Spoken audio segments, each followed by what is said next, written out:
This is my video update on this Monday morning, February the 5th. Let's talk about some news. And let's start things off with the Senate's big $118 billion funding package. This is the big MIC warmonger package that the Senate has been negotiating over the past couple of weeks. McConnell, Schumer, and all of these neocon, neolib warmongers in an effort to try and get 60 billion USD to the Elensky regime. And so we have some information on this $118 billion Senate package, which will be sent to the House for House approval, possible House approval. And $20 billion will be going to the border. $60 billion will be going to Project Ukraine, 3 times more money to Project Ukraine than the border. Or if you use Annalena math, 360 times more money to Ukraine than the southern border. Something like $15 billion will go to Israel, and like 10 or $15 billion will go to humanitarian causes, like humanitarian aid to Ukraine and Gaza and NGOs and stuff like that. Money washing. That's the money washing part. And around, I believe, 5 billion or 6 billion will go to Taiwan and Asia. So that's pretty much the makeup of this bill that the Senate has finally put together and will be sent to Speaker Johnson. So it's obvious when you take a look at this bill, it's obvious that the Senate and the Biden White House, they or at least the neocon side of the Senate and the Biden White House, they don't really care about the southern border. This is all about getting money to Project Ukraine. The $20 billion that is being allocated in this bill to the southern border is to cover costs like transportation, building more shelters, more border police and stuff like that. And the bill says that it's going to grant the executive, President Bidenopoulos, Greece's favorite son, it is going to grant the executive the power to shut down certain entry points if more than 5,000 migrants come through those entry points, or they have some sort of interaction with border police. It's something like that. There's some debate going on social media about what exactly this 5,000 number is about. Some people say it's 5,000 migrants crossing the border. Other people are saying that's not correct. That's fake news. The bill says 5,000 interactions between border patrol and migrants, whatever the word interactions means, whatever. It grants the executive the power to shut down certain entry points if 5,000 migrants or interactions occur in a single day. So that's the bill. That is the bill that will be presented to Speaker Johnson. This is all about getting money to fund more wars. That is it. Let's get 60 billion to keep the war going in Ukraine. Let's get 15 billion to keep the war going in Israel and in Gaza. Let's get 5 or 6 billion to provoke and prepare for a war in the Asia Pacific. And let's give 20 billion to the border as a type of domestic policy sweetener to the Republicans that are going to push back against the 60 billion going to Ukraine. And that's really where the Republicans in the House are going to push back, on the 60 billion going to the Elensky regime. So Speaker of the House Johnson, he posted on Twitter, "I have seen enough. This bill is even worse than we expected and won't come close to ending the border catastrophe the president has created." As the lead Democrat negotiator proclaimed, under this legislation, the border never closes. If this bill reaches the House, it will be dead on arrival. That is what Speaker Mike Johnson posted on Twitter X. And if this bill is approved by the House, then the Republicans in the House are toast. That is my prediction. There will be so much anger if this $118 billion package is approved by the House in its current form. And if 3 times more money is sent to Ukraine than the border, there is going to be a whole bunch of fallout for the Republicans that actually vote for a bill like this. The Republicans are going to have to, if they want to get money to Project Ukraine, the Republicans in the House are going to have to, at a minimum, make the funding going to Ukraine equivalent, and I would say less than the $20 billion that is being allocated for the border. That's the only way that you'll be able to make money going to the Elensky regime acceptable to a majority of the population in the United States, or at least to the vast majority of Americans who vote Republican. That's my thoughts on this bill. If you really want to get money to Project Ukraine, then you better take that $60 billion and make it $15 billion. Then the bill may have a chance of passing through the House. Maybe. The Democrats, they are the neolibs, the neocons, the Democrats, they are already trying to blame the collapse of Ukraine on the GOP and the Republicans, the possible collapse of Ukraine, especially if this bill does not pass the House.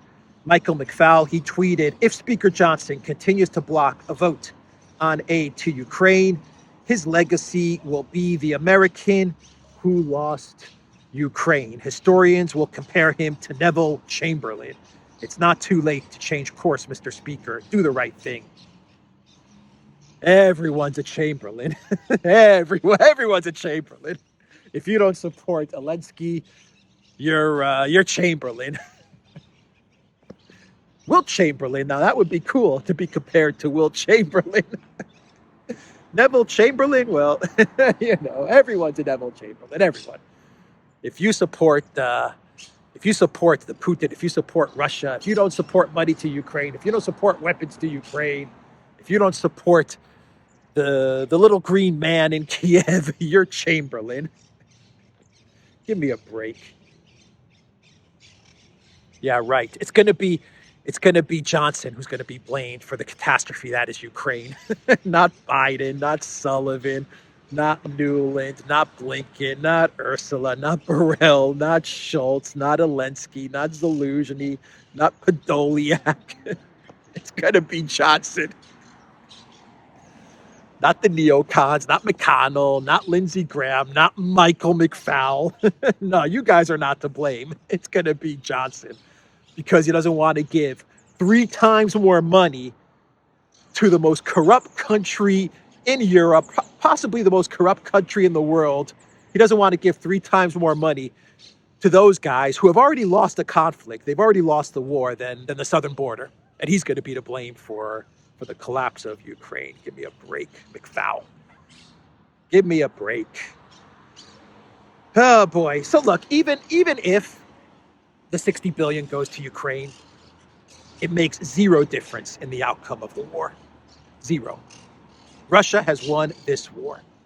Everyone is accepting it, and people that don't want to accept it, deep down inside, they know that Russia won this war. Even the people that refuse to accept this fact, they know that Russia won this war. And even if you get the $60 billion to Elensky, the Kremlin, they have already come out with statements saying that they're fighting this conflict and they're preparing for this conflict under the assumption that Ukraine is not only going to get the $60 billion from the U.S., but that Ukraine is going to get the 50 billion from the EU, that they're going to get another 23 billion from Jungle Joseph Borrell, and that the collective West is going to give Ukraine another 300 billion in stolen Russian assets. I mean, the Kremlin has already come out with multiple statements saying that they are fighting this conflict and preparing for this conflict under the assumptions that, under the given that Ukraine is going to get hundreds and hundreds of more billions of dollars and euros from the collective West. It's not going to make any difference how much money you get to Ukraine. What Ukraine needs is soldiers, a lot of soldiers, and a lot of ammo that the collective West cannot produce. They don't have the production capabilities to match Russia. That's it. That is it. The only question here with regards to this money, if it gets approved or not, is how much more suffering is the collective West prepared to put Ukraine and the people of Ukraine through? If you give them more money, you prolong their suffering. And the Kremlin has said this, by the way. They said the more money that you give to Ukraine, the more you prolong Ukraine's suffering. Or if you finally cut off the funds and you force Elensky to the negotiating table. Or you force Ukraine, maybe without a Zelensky, to the negotiating table. My God, the parakeets are loud. There's so many of them.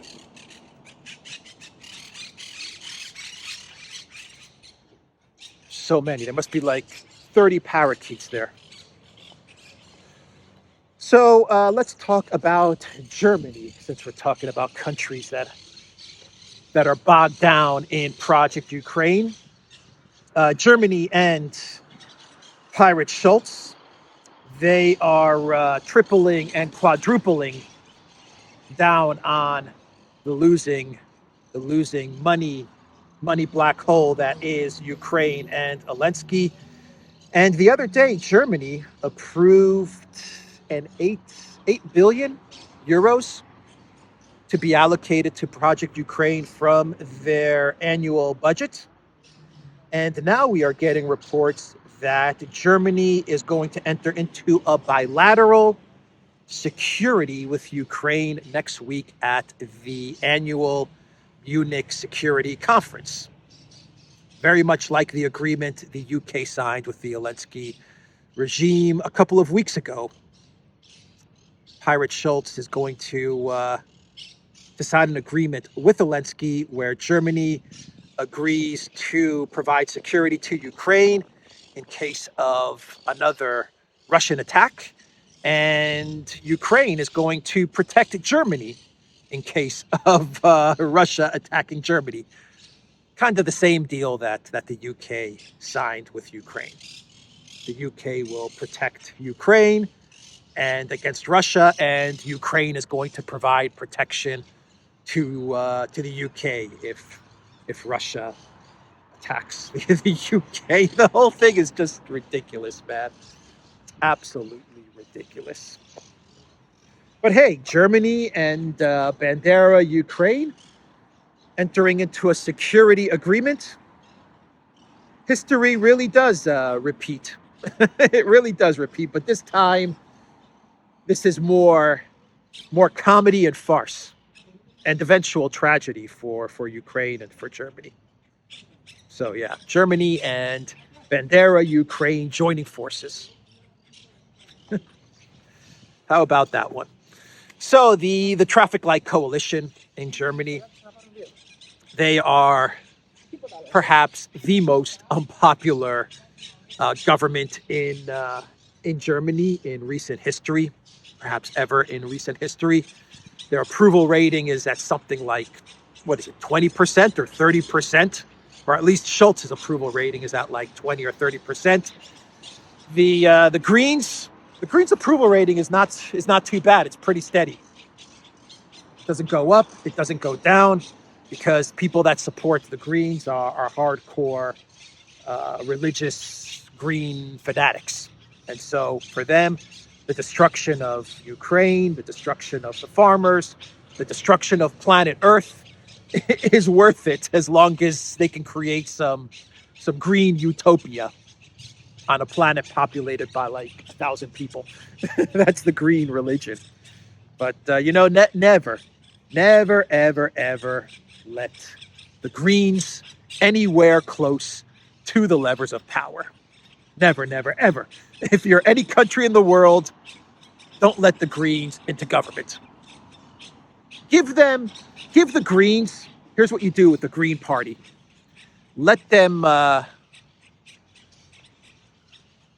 drive like a toy car or a bumper car. Let them drive a bumper car or a toy car. That's fine. A scooter, no problem. But never, ever give them the keys to the actual car. Never give them the keys to the automobile, ever. Anyway, those are my thoughts on the Green Party. But Annalena, no matter how unpopular the traffic light coalition is in Germany, and the fact that they're going to give another $8 billion to the Elensky regime, while at the same time you have farmers protesting and you have an economy that's deindustrializing. Annalena 360, she warned Germany about the government's policy a year and a half ago. She said the truth. She said that the government just really doesn't care what the voter wants. We are committed to Project Ukraine, Annalena 360 said. So, you have these farmers' protests, you have blockades of streets and airports. I read that an airport in Germany was blocked off the other day. I don't know what city this took place at, but you have all of German society is absolutely furious and pissed off and tired with Pirate Schultz and this traffic light coalition. But they don't care. They really, really don't care. I was reading an article on naked capitalism, and they were talking about how Habeck went on holiday. I forgot where, somewhere. He went on holiday, and he was returning back via ferry. And German citizens, they blocked off the ferry that Habeck was on. And Habeck was upset at the German citizens. And the government was upset at the German citizens, the voters. They're the ones to blame. It's their fault. Everything is going horribly wrong for Germany. And it's not the government's fault. It's the citizens that just aren't taking their medicine and just accepting the fact that they're going to be deindustrialized and made poorer. And whatever money we can put together, we don't want to give it to you. We prefer to give it to the failed, corrupt project that is Ukraine. It really leaves you speechless. But they're going to go after the citizens. They're going to go after the voters, the Schultz government. They're never going to accept responsibility for the terrible decisions that they made when they decided to engage in this proxy war against Russia, to go along with the Biden White House and take part in this proxy war against Russia. The Munich Security Conference, where this bilateral agreement between Schultz and Elensky is going to be signed, that is the conference that in February 2022, this is an annual conference, and in February 2022, this was the conference where Schultz was there, Kamala was there, Ursula was there, and Elensky was at this conference. And at that time, he wasn't Elensky. He was Zelensky. And he wasn't wearing his green outfits. He was wearing a suit and tie. And he was running around the Munich Security Conference. This is February 2022. And he was talking about how Ukraine is going to get nukes. And Kamala and Ursula and Schultz, they were so excited at the prospects of provoking a conflict with Russia. Alexander always likes to use the word intoxicated at the prospects of going to war with Russia or having Ukraine fight a war against Russia. That they were allowing Elensky, they were actually egging him on to run around Munich and talk about how Ukraine is going to get nukes or deserves nuclear weapons and stuff like that. And, when Russia saw what was going down in Munich in February 2022, 2 weeks later, they launched the special military operation. And Zelensky became Elensky, and he replaced his suit and tie with a green sweatshirt, and there you have it. So here we are 2 years later, and Germany has learned nothing, or the German government has learned nothing. The German people, they want the government gone, but Schultz and Baerbock and Habeck, they have learned absolutely nothing.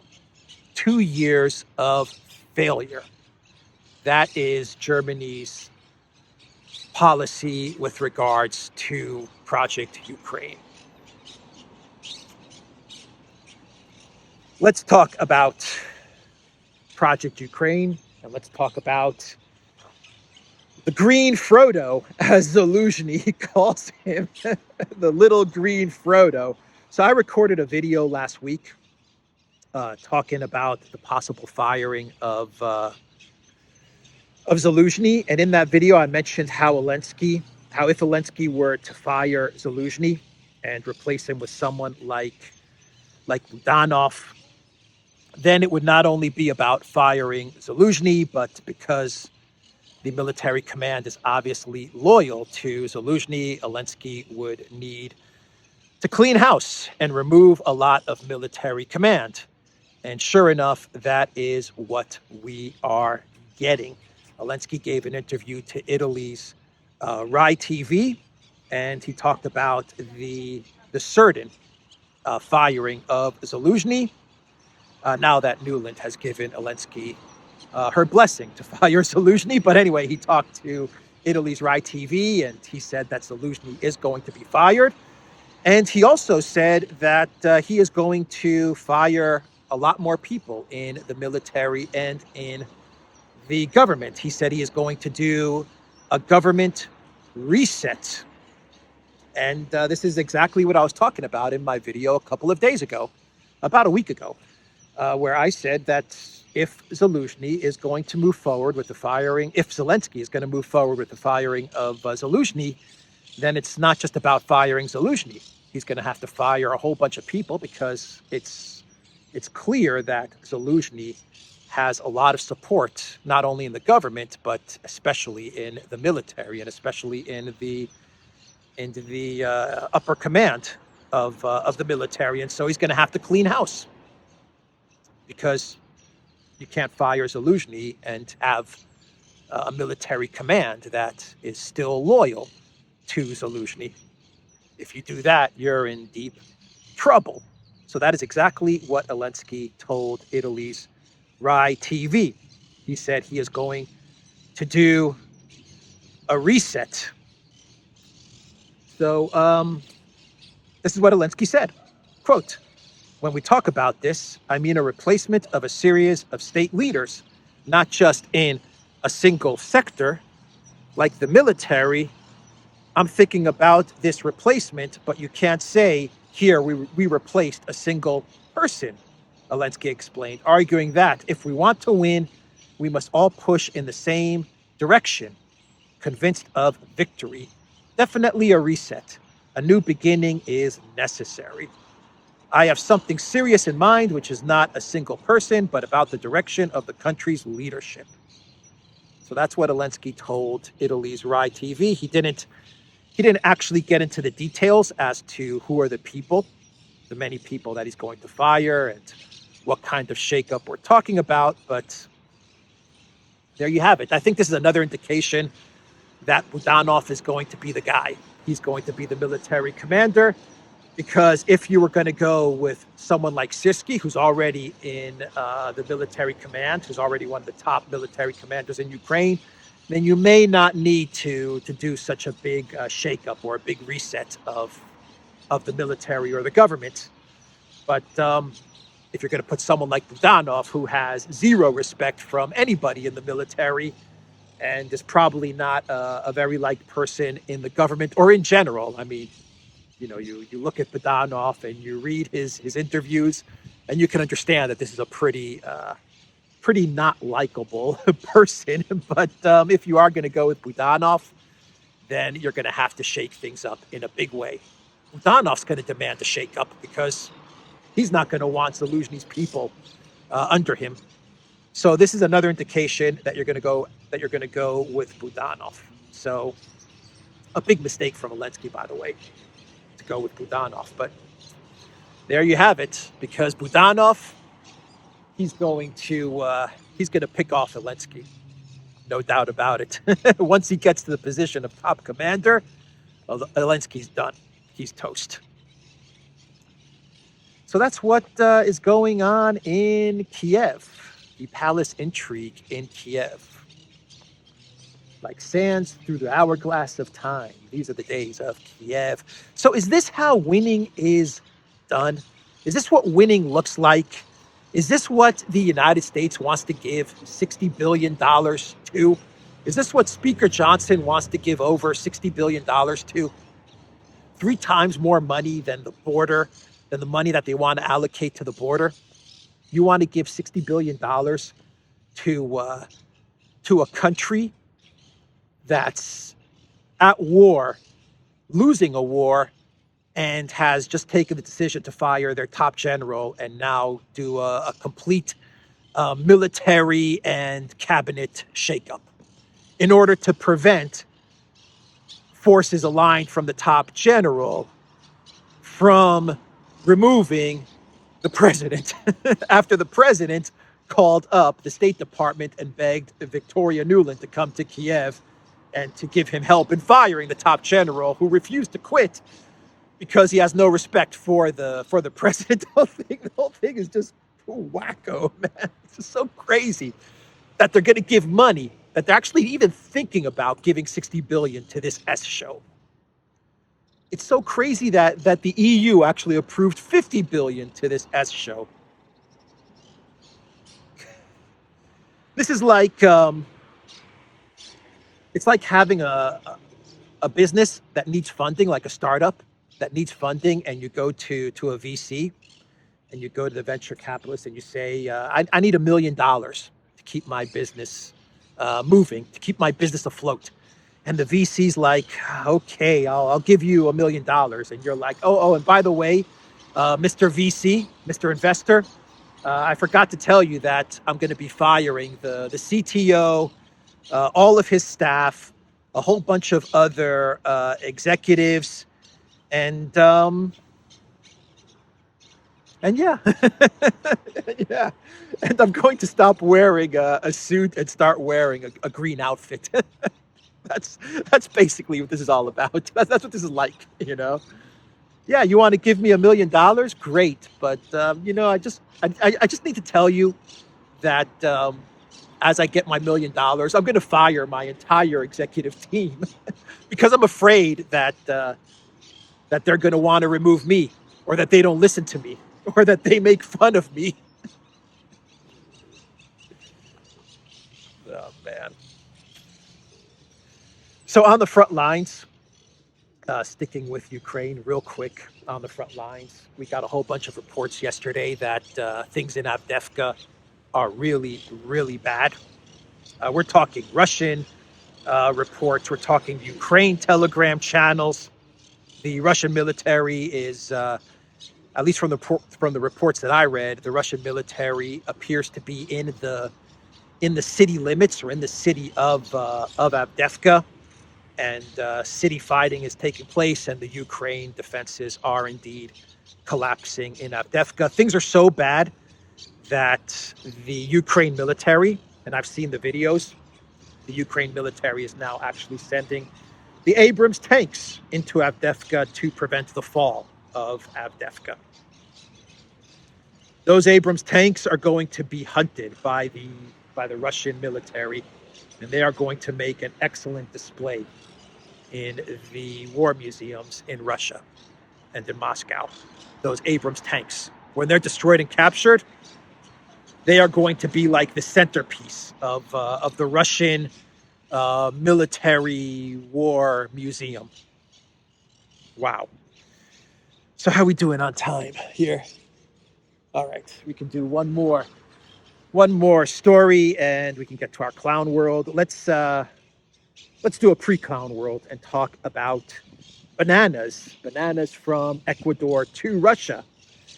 The Russian food safety regulator has partially banned imports of bananas from Ecuador, the world's largest exporter of the fruit, after discovering a dangerous pest in shipments, the agency said in a statement on its website on Friday.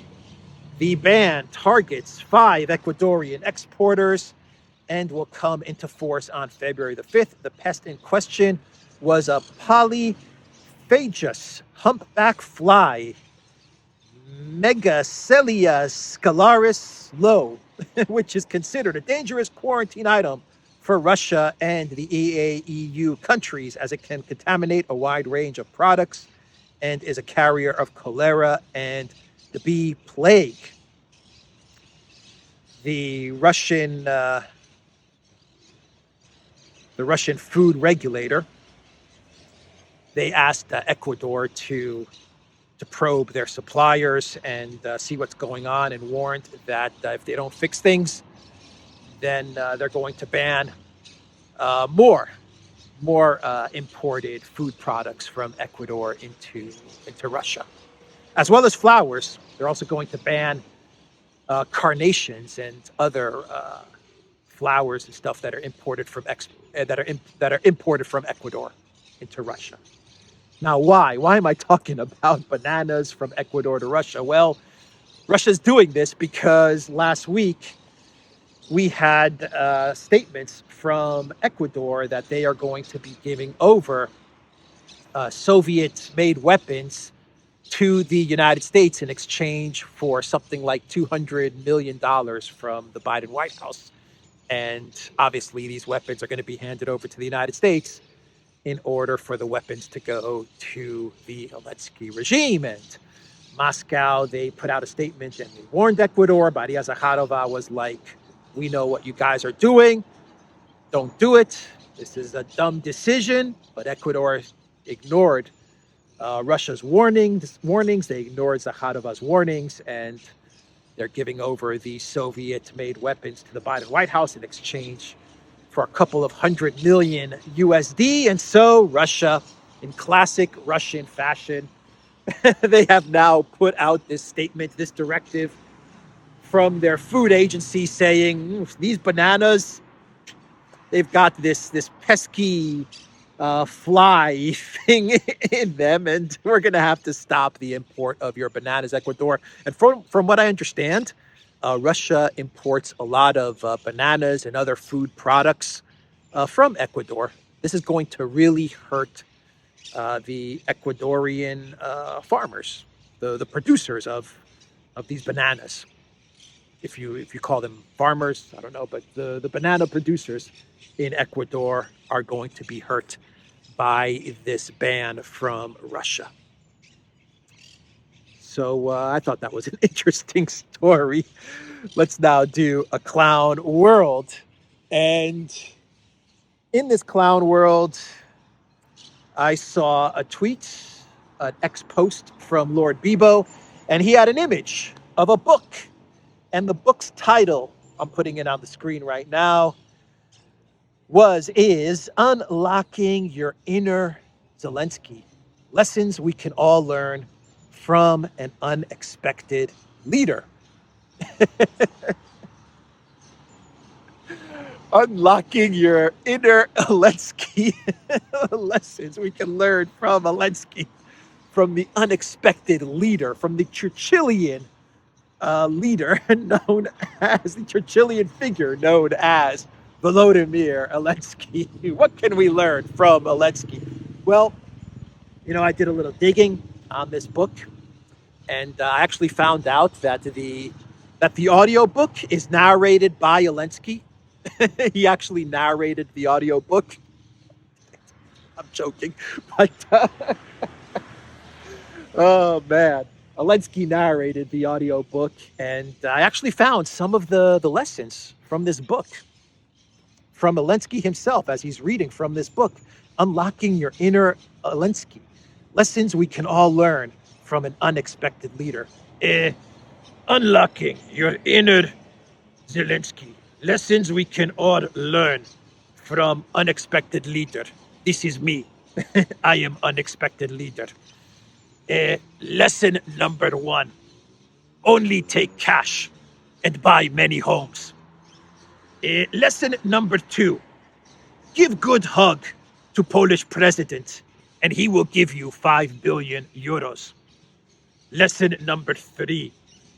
Always clap for SS Waffen old guy if you are in Canada Parliament. And Barbie Man will give you $10 billion. Lesson number 4.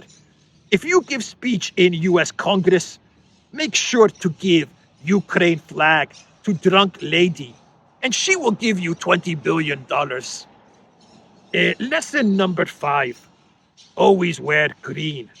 Green short, green pant, green sock, and green underwear. Lesson number 6. If you are afraid to fire top general, then call Cookie Lady. She will fire top general for you. Those are some of the lessons from the best-selling book, Unlocking Your Inner Zelensky. Lessons we can all learn from an unexpected leader. And that's my video for today, theduran.locals.com. We are on Rumble, Odyssey, BitChute, Telegram, Rockfin, and Twitter X. And go to the Duran shop. 15% off all t-shirts. And let's try to get close to the parakeets.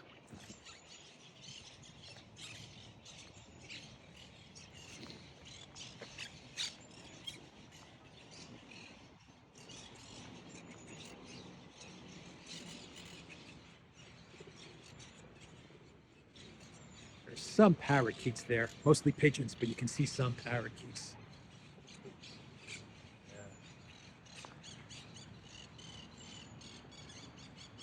Take care.